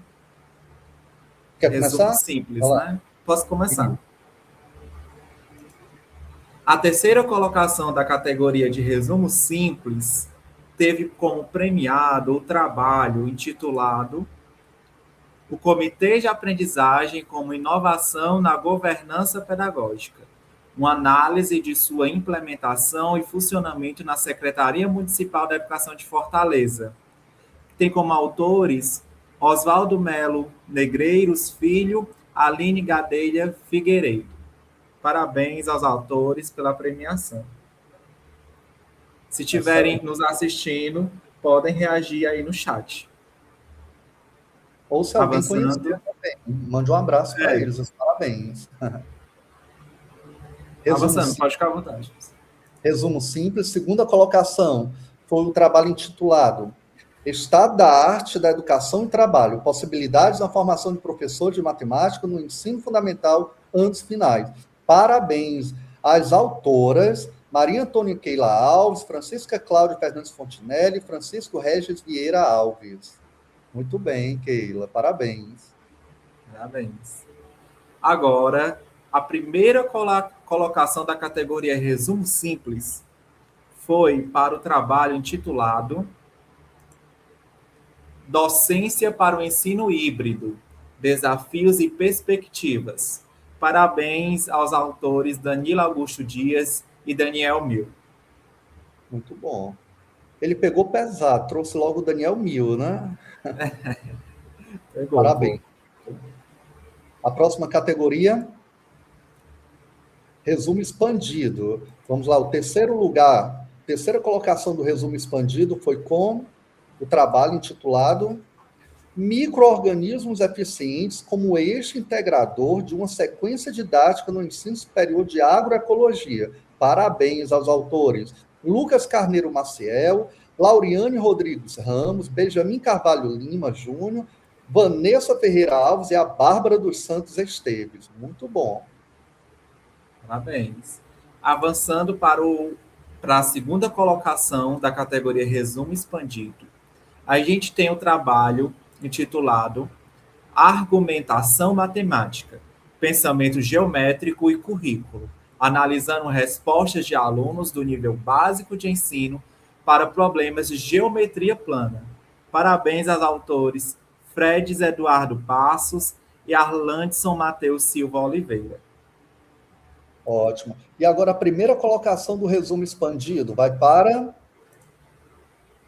a pedagogia institucional como base para uma educação integral, com o autor Danilo Augusto Dias. Parabéns, Danilo. Se você estiver por aí, pode comemorar. Avançando para a categoria artigo completo. Lembrando que nesse ano a gente teve uma categoria a mais, né, que foram os minicursos. Então, após os artigos, a gente vai premiar também os minicursos. E para a terceira colocação do artigo completo, a gente tem o trabalho intitulado Mediação Docente em Regime de Tecnologia Mínima, Letramento Científico Crítico, corpo e dignidade na égia prisional. Parabéns aos atores Helena Cristina Aragão de Sá Martins e Wagner da Silva Martins. Excelente, excelente mesmo. Segunda colocação, quero fazer só a observação que nós acabamos de bater as 100 pessoas online numa sexta-feira às 9h30 da noite, viu, gente? Artigo completo, segunda colocação, vai para título do trabalho, da experimentação à reflexão pedagógica. Uma experiência formativa com circuito de tecnologias imersivas na formação inicial de professores. Os parabéns vão para a Alana Priscila Souza, ao professor, acho que a Alana é doutoranda do IFCE, e aos professores Sandro César Silveira Jucá e Alzuir Ripardo de Alexandria. Meus parabéns. E agora, o primeiro lugar, a primeira colocação para o artigo completo, a gente tem o trabalho com o título Prompts e proposições de problemas estatísticos na formação de professores que ensinam matemática. Elementos para uma mediação didático-tecnológica. Parabéns para Franciele Machado Dutra César. Excelente, viu? E a última categoria, na verdade, mini curso, que foi uma categoria nova que nós inserimos neste ano. Terceira colocação. Gente, lembrando, não foi, Matheus, que os mini cursos, quem deu a nota foram os próprios cursistas, certo? Muito bem lembrado. Isso. Terceira colocação vai para produção e meta-análise qual e quant com software Jamove, da categorização a modelagem de efeitos aleatórios. Estes autores aqui, gente, o Raimundo Nonato Barbosa Cavalcante, que é o responsável por toda a transmissão do CIPET, ele ainda teve cabeça para ministrar um minicurso, e ao professor José Gleison Alves da Silva, que também está aqui imerso no CIPET. Parabéns. A segunda colocação da categoria mini curso vai para pontuar saberes e multiplicar ideias, articulando língua portuguesa e matemática a partir da obra Quanta África tem no dia de alguém? Dos autores Wagner Zulianello, Aline Aparecida Delegrave Riboldi, Daniela Adriane Arce da Silva e Thaís Mônia Rossi Grifante. Meus parabéns. E agora, o primeiro colocado no minicurso é Gamificação na Educação Inclusiva, com os autores Heriberton de Souza Marinho Soares e Maria do Rosário Gomes Germano Maciel. Meus parabéns, professores Heriberton e Maria do Rosário. Parabéns, pessoal. Então, professor, essa foi a nossa última categoria. Parabéns a todos os premiados e parabéns a todos que estiveram presentes nos minicursos. Eu passei por vários minicursos, cada um melhor que o outro. Então, tínhamos muitos trabalhos também de excelência sendo apresentados. Então, todos estão de parabéns. Lembrando, Matheus, que os vencedores, os que tiveram aí essas colocações, vão receber um certificado, tá certo? Que vai para o currículo Lattes, que é muito bacana, gente. Ok? É com você, Matheus. Pode retornar, Nonato, os slides. Obrigado. Pessoal, chegamos em um momento que também é muito esperado na noite de hoje, que é a divulgação oficial do edital para credenciamento e recredenciamento no NUPET, no Núcleo de Pesquisa, Tecnologia e Formação Docente, que é o grupo de pesquisa que organiza o Congresso Internacional. Então, o QR Code está na tela, podem printar ou já salvar. Será divulgado nas nossas redes sociais, inclusive nos sigam, né? A gente tem aí do lado o Instagram do NUPET, do professor Daniel e do projeto Sonho Possível. Exatamente, é muito importante, gente. Nós estamos fazendo essa divulgação para você que quer ser pesquisador, quer escrever artigos, quer transformar o que nós vivenciamos nesses 3 dias em pesquisa, quer galgar outros caminhos na sua vida docente. Os nossos encontros, eles são muito inclusivos, é uma característica que eu não abro mão. Eles ocorrem de forma remota, então eu tenho pesquisadoras como a Anália, que são lá que é lá do Rio Grande do Norte, tem uma pesquisadora Elaine, que é de São Paulo, nós temos vários pesquisadores do interior do Ceará, então é uma alegria imensa ter vocês conosco, mas aqui a gente trabalha muito, viu? Então, se você não gostar de trabalho, não adianta vir, né, Matheus? Porque o que não falta é trabalho, pesquisa e estudo, certo? Então, toda terça-feira à noite, às 19 horas, é um encontro marcado, certinho? As inscrições do credenciamento e recredenciamento, para quem já faz parte, vão até o dia 23, salvo engano. 23, está aqui, não está? 23 de agosto. Isso. Dia 24 sai o resultado, nós vamos enviar um e-mail, e dia 25 já é nosso primeiro encontro, ok? Dia 25 de agosto, daqui um pouco mais de uma semana, certinho? Então, se você tiver com essa vontade, tiver esse tempinho livre neste semestre, faça isso por você, que é muito gratificante. Vocês viram o engajamento deste grupo.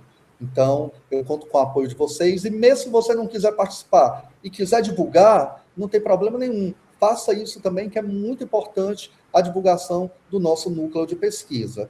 O Matheus já colocou o edital no Drive, e aí o pessoal do marketing do NUPET vai colocar lá no nosso Instagram, tá bom? Então, você pode ir lá no link da bio, baixar o edital. Lá no edital tem um link no Google Formulários que vocês vão preencher e, com certeza, vão fazer parte do nosso grupo. Ok, Matheus? Ok, professor. Vamos tirar do palco, como o professor já falou, depois a gente vai publicar nas nossas redes sociais e a gente se encaminha para os minutos finais, né? E, por isso, eu acho que a gente pode usar esses minutos finais para agradecer, né? Agradecer aos autores, às autoras que confiaram seus trabalhos no segundo CIPET, aos estudantes que talvez tenham vivido aqui uma de suas primeiras experiências apresentando uma produção acadêmica, aos pesquisadores que compartilharam investigações construídas ao longo de meses ou anos, aos professores que trouxeram para este espaço experiências que nasceram no cotidiano das instituições de ensino, aos responsáveis pelos minicursos que aceitaram o desafio de transformar conhecimento em informação.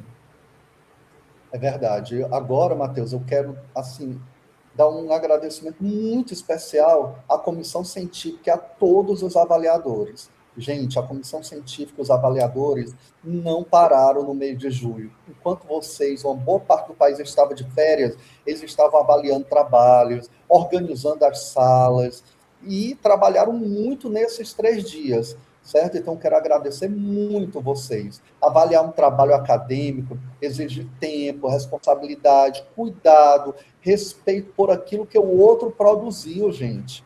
Cada parecer, cada nota, cada observação fizeram parte da construção deste congresso. E nós agradecemos igualmente aos mediadores das sessões, aos palestrantes, aos debatedores, aos convidados e a todos aqueles que aceitaram compartilhar conosco suas experiências e seus conhecimentos. Isso mesmo. E a gente não pode esquecer de agradecer a todas as pessoas que estavam aqui nos bastidores, né? Porque aquilo que aparece na tela durante o congresso é apenas uma parte, apenas o show final, né? Existem mensagens respondidas, documentos organizados, trabalhos conferidos, salas preparadas, links enviados, artes produzidas, programação ajustada e muitas pessoas trabalhando para que tudo estivesse pronto. A cada integrante da equipe do CIPET, os nupetianos, o nosso muito obrigado. Professor Daniel, estamos chegando ao final desta edição e talvez possamos encerrar retomando justamente a ideia com a qual começamos essa noite, sobre legado. Porque um congresso termina, uma transmissão termina, uma cerimônia termina, mas aquilo que a gente produziu a partir desses encontros vai continuar. É exatamente isso, Matheus. E quando a gente pensa na professora Goretti, no significado de colocar o seu nome no prêmio, percebemos que a universidade e a educação, elas são construídas por continuidades. Alguém começa uma pesquisa, outra continua, alguém cria um programa, outras pessoas passam por ele, um professor forma um estudante, e algum tempo depois aquele estudante está formando outras pessoas, e é assim que o conhecimento atravessa tantas gerações. Isso mesmo. E com esse atravessamento do conhecimento que a ciência se constitui, né? Então, deste modo, aos premiados dessa noite, além dos parabéns, a gente deixa um convite. Continue. Continue pesquisando, continue escrevendo, apresentando, compartilhando. E não permitem que o trabalho reconhecido nesta noite termine com apenas o recebimento deste prêmio. Gente, e aí já indo para o final, Matheus, e agora de verdade, eu queria fazer um último adendo. Eu comecei este congresso com um gostinho de como se fosse a primeira vez. E eu estou terminando com um gostinho, gente. Será que vai acontecer de novo? Quando a gente sai com esse gostinho, a gente aproveita muito mais. Será que vai acontecer de novo? Se não acontecer, nós estamos aproveitando ao máximo. Mas eu tenho fé de que no próximo ano, em agosto do próximo ano, nós teremos aqui muitos que não fazem parte, mas que estão conosco aqui, vão fazer parte da organização do terceiro CIPET. Muito bem. Professor Daniel, foi uma satisfação dividir com você este momento tão especial. Que é isso, Matheus. Pode ter certeza que a satisfação é toda minha. Gente, eu peço desculpas por aparecer só no final, mas, de novo, a descrição é uma das nossas maiores características. E é aqui por trás das câmeras, onde a mágica que chega até vocês acontece. Muito obrigado, pessoal. Até próximo ano. E nos vemos no NUPET. Tchau, gente. Uma ótima noite, um bom final de semana. Um abraço forte em todos e todas.